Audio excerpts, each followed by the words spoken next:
लेकिन अगर आपका भी कोई सवाल है और आप भी इस कार्यक्रम का हिस्सा बनना चाहते हैं तो आपको करना सिर्फ इतना है कि अपने मैसेज राइटिंग बॉक्स में जाना है, आप अपना सवाल लिखना है, कीवर्ड लिखना है हमारा यानी कि इंश्योर जो कि हमारा कीवर्ड है। उसके बाद अपना सवाल लिखकर उसे एसएमएस कर देना है 57575 पर और साथ ही साथ एक ईमेल के जरिए भी आप हमसे जुड़ सकते हैं। मनी गुरु लिखिए, मनी गुरु में मतलब अपना सवाल लिखकर आप moniguru@zmedia.slgroup.com पर ईमेल भी कर सकते हैं। तो बहुत ही आसान तरीका है और हमारे साथ आप जुड़ सकते हैं, अपना सवाल पूछ सकते हैं। हमारे आज के जानकार मुझे मौजूद है हमारे साथ राहुल अग्रवाल हैं, फाउंडर डायरेक्टर आइडियल इंश्योरेंस के। राहुल जी नमस्कार, स्वागत है कार्यक्रम में।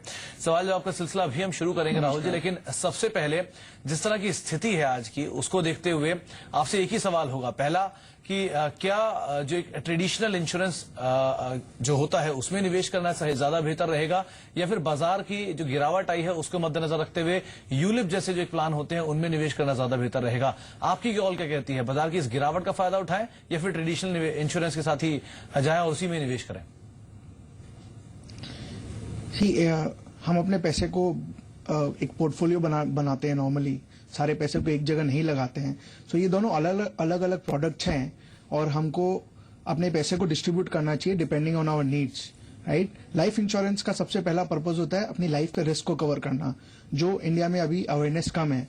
लोग लाइफ इंश्योरेंस को आज भी सेविंग्स टूल के हिसाब से ही मानते हैं, बट सबसे पहले हमें टर्म इंश्योरेंस लेना चाहिए अपनी लाइफ को कवर करने के लिए। उसके बाद हमारे पास जो पैसे बचते हैं, जो आइडियली होता है कि कम से कम 10 से 20% of your saving we should put in life insurance policies for savings. The balance can be put in mutual funds और प्रॉपर्टी और एफडी या पीपीएफ। सो नॉर्मली इंश्योरेंस को और मार्केट को अलग अलग रखने चाहिए, बिकॉज मार्केट में एक रिस्क होता है जबकि लोग इंश्योरेंस में आते हैं सेफ पैसे के लिए।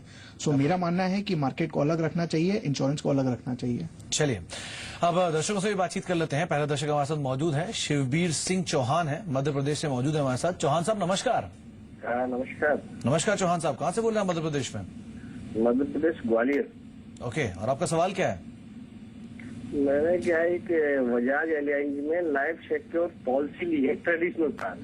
ओके। अच्छा, उसकी मतलब फर्स्ट प्रीमियम 1 साल हो गई है और सेकंड प्रीमियम आ गई। अब मुझे कुछ ऐसा लग रहा है कि प्लान कुछ मैंने अच्छा नहीं लिया, ज्यादा एक्सपेंसिव है। ओके। तो मैं आपसे जानना चाहता हूँ क्या प्लान अच्छा है, मैं इसे कंटिन्यू रखूँ या बंद कर दूँ?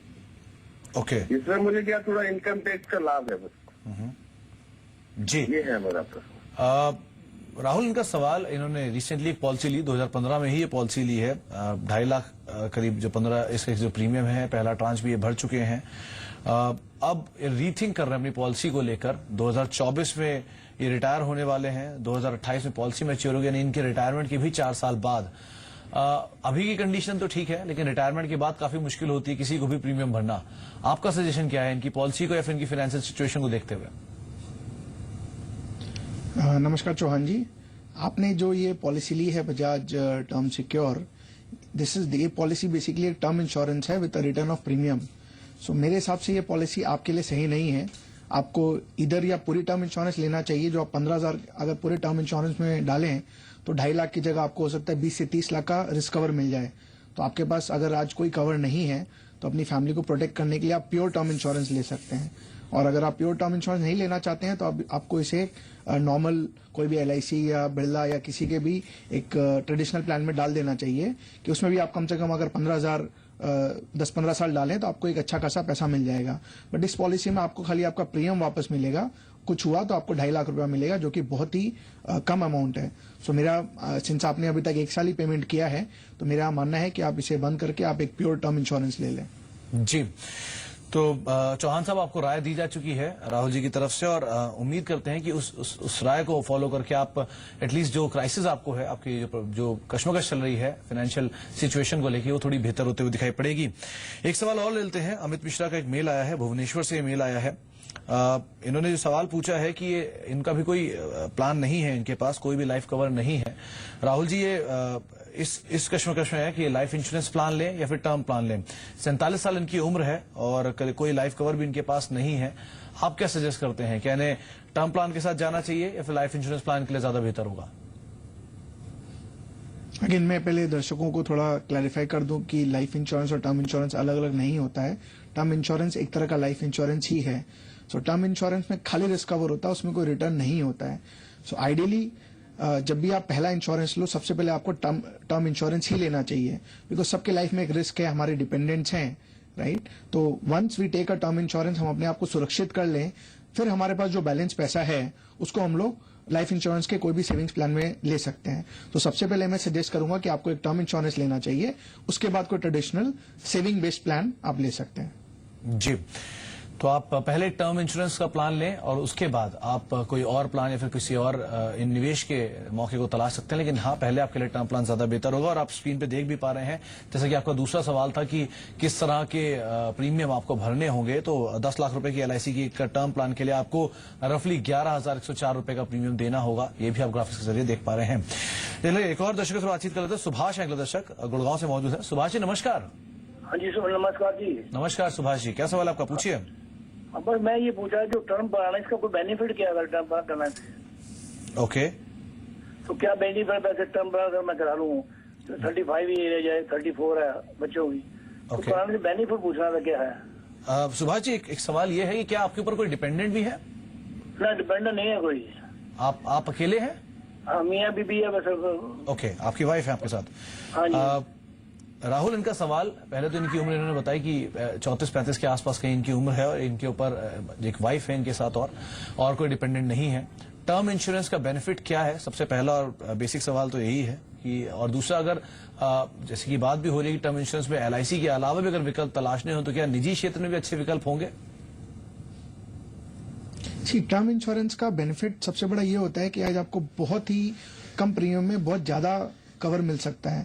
जैसे आज आपकी 35 साल की उम्र है, आप अगर 50 लाख का एक नॉर्मल पॉलिसी लेने जाए तो आपको 2.5-3 लाख का प्रीमियम लग जाएगा. बट वहीं आप अगर एक टर्म इंश्योरेंस लो तो 50 लाख की पॉलिसी आपको 10,000 में मिल जाएगी. सो टर्म इंश्योरेंस एक प्री मेच्योर डेथ के टाइम में बहुत काम आता है. आज 35 साल की उम्र में नॉर्मली लोगों के पास सेविंग्स बहुत बड़ी नहीं होती है. आपकी सेविंग करते करते 50-55 साल हो जाते हैं.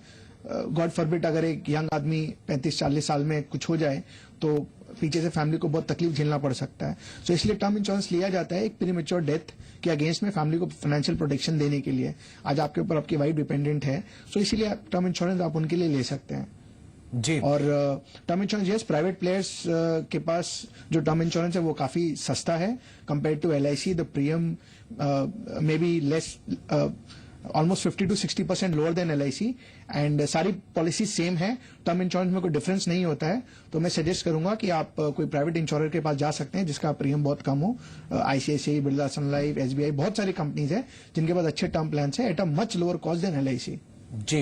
राहुल, एक सवाल ये भी है कि जिस तरह का लाइफस्टाइल है मौजूदा, उसके हिसाब से मेडिकल इंश्योरेंस की भी बहुत ज्यादा रिक्वायरमेंट है. मेडिकल इंश्योरेंस को लेकर भी बहुत सवाल आते हैं.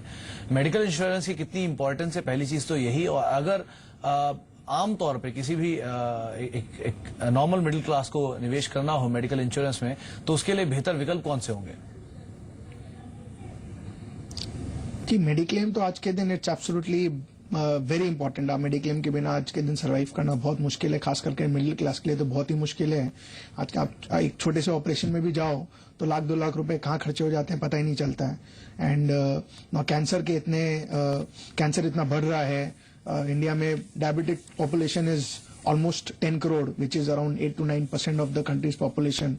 So diabetic can again lead to problems like blood pressure, hypertension and heart attack, जिसमें अगेन 4-5 लाख रुपया लगना बहुत ही नॉर्मल है.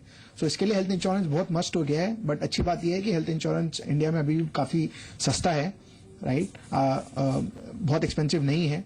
सो हेल्थ इंश्योरेंस डेफिनेटली लेना चाहिए. और अच्छे हेल्थ इंश्योरेंस कंपनीज में अपोलो है, L&T है, ICICI है. सो आप अगेन डिपेंडिंग ऑन